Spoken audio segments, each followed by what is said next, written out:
प्यारे बच्चों, कक्षा 9, 10, 11, 12 इवन किसी भी रसायन विज्ञान के विद्यार्थी के लिए ये काफ़ी इम्पोर्टेंट टर्म है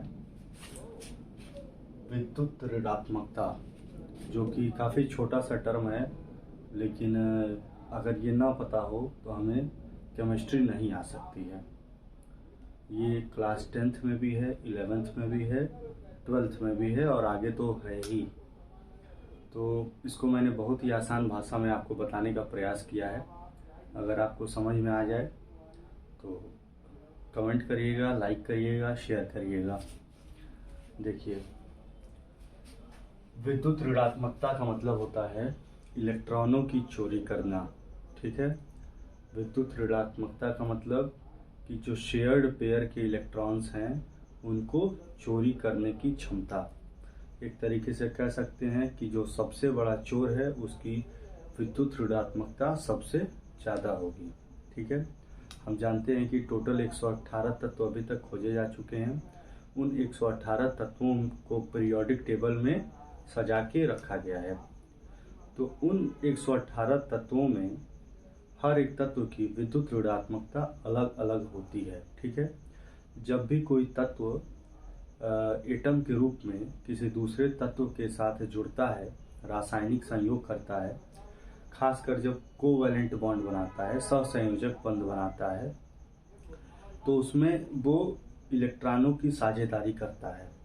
तो इलेक्ट्रॉनों की साझेदारी करने के बाद अगर कोई तत्व या कोई किसी तत्व का परमाणु उन शेयर्ड इलेक्ट्रॉनों को अपनी ओर आकर्षित करे तो इसी गुण को विद्युत ऋणात्मकता कहते हैं। जो दोनों बॉन्डेड एटम हैं, अगर दोनों अलग अलग हैं तो उनमें किसी एक की विद्युत ऋणात्मकता ज़्यादा होगी, किसी एक की विद्युत ऋणात्मकता कम होगी। तो सबसे पहले जानते हैं कि विद्युत ऋणात्मकता की आसान भाषा में परिभाषा क्या होगी। तो देखिए, किसी भी बॉन्डेड एटम की वह प्रवृत्ति जिसके कारण वह शेयरिंग वाले इलेक्ट्रॉनों को अपनी तरफ आकर्षित या खींचता है। ठीक है, आकर्षित करता है या खींचता है। जैसे एग्जाम्पल के लिए, जैसे सबसे आसान एग्जाम्पल है H2O। ठीक है, H2O में एक हाइड्रोजन है, एक ऑक्सीजन है, फिर एक हाइड्रोजन है। ठीक है, ये इसका स्ट्रक्चरल फॉर्मूला है। ये जो बॉन्ड है वो कौन सा बॉन्ड है? सहसंयोजक। सहसंयोजक। ठीक है, सहसंयोजक, हिंदी में बंध। ठीक है, ये एक बॉन्ड है, सिंगल बॉन्ड है। इसका अर्थ है इसमें ऑक्सीजन और हाइड्रोजन दोनों की एक एक इलेक्ट्रॉन साझेदारी हुए होंगे। ठीक है, साझेदारी के बाद ऐसा देखा जाता है कि इन इलेक्ट्रॉनों को साझेदारी अगर हुआ है तो इनको एकदम बीचों बीच रहना चाहिए। ठीक है, लेकिन ये बीचों बीच ना रह के ये ऑक्सीजन की तरफ शिफ्ट रहते हैं। ये जो शेयर्ड इलेक्ट्रॉन है ये ऑक्सीजन की तरफ ज़्यादा शिफ्ट रहते हैं। तो जिसकी वजह से ऑक्सीजन पे पार्शियल नेगेटिव चार्ज और हाइड्रोजन पे पार्शियल पॉजिटिव चार्ज डेवलप हो जाता है। इस बॉन्ड में भी सेम ऐसे ही होता है। यहाँ भी एक हाइड्रोजन का और एक ऑक्सीजन का शेयरिंग होता है। ठीक है, ये जो इलेक्ट्रॉन पेयर हैं इनको कहा जाएगा shared pair, shared electron pair. ठीक है, ये ऑक्सीजन की तरफ शिफ्ट होंगे, फिर से पार्शियल नेगेटिव और इस पर पार्शियल पॉजिटिव आ जाएगा। ठीक है, क्यों ऐसा क्यों हुआ? क्योंकि ऑक्सीजन की जो इलेक्ट्रोनेगेटिविटी होती है वो ज़्यादा होती है। Electronegativity of oxygen is greater than hydrogen. Hydrogen की अपेक्षा ऑक्सीजन की इलेक्ट्रोनेगेटिविटी ज़्यादा होती है। मैं आपको डाटा भी बता सकता हूँ। जैसे ऑक्सीजन का इलेक्ट्रोनेगेटिविटी 3.5 होती है, हाइड्रोजन की 2.1 होती है। ठीक है, इलेक्ट्रोनेगेटिविटी। तो कौन ज़्यादा है? ऑक्सीजन की ऑफ कोर्स ज़्यादा है, क्योंकि 3.5 है, ये 2.1 है।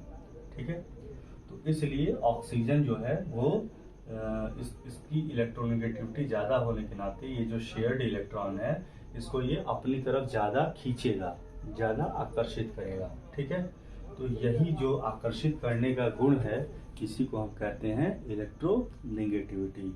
ये आप समझ गए। चलिए एक बात मैं आपको और बता दूं, जो टोटल 118 तत्व हैं ज्ञात हैं, उन 118 तत्वों में जो सबसे बड़ा इलेक्ट्रॉनों का चोर है, या कह लीजिए कि जो सबसे ज़्यादा इलेक्ट्रोनेगेटिव तत्व है, वो है फ्लोरीन। फ्लोरीन फ्लोरीन जानते हैं, 9 होता है इसकी एटॉमिक नंबर, ठीक है। इसका एटॉमिक नंबर क्या होता है? 9 होता है। ये जो फ्लोरीन है ये मोस्ट इलेक्ट्रो निगेटिव या सबसे ज्यादा विद्युत ऋणात्मक तत्व है, ठीक है। और जो सीजियम होता है, सीजियम, ठीक है, फर्स्ट ग्रुप में आता है, सबसे नीचे सीजियम, ये लीस्ट, सबसे कम, लीस्ट इलेक्ट्रो निगेटिव, या कह लीजिए कि मोस्ट, इसका उल्टा, लिस्ट का उल्टा मोस्ट, इलेक्ट्रोनिगेटिव का उल्टा इलेक्ट्रो पॉजिटिव तत्व होता है, ठीक है। बस इतना ही आपको बताना था। अगर ये आपको समझ में आया तो please like, subscribe and share. Okay.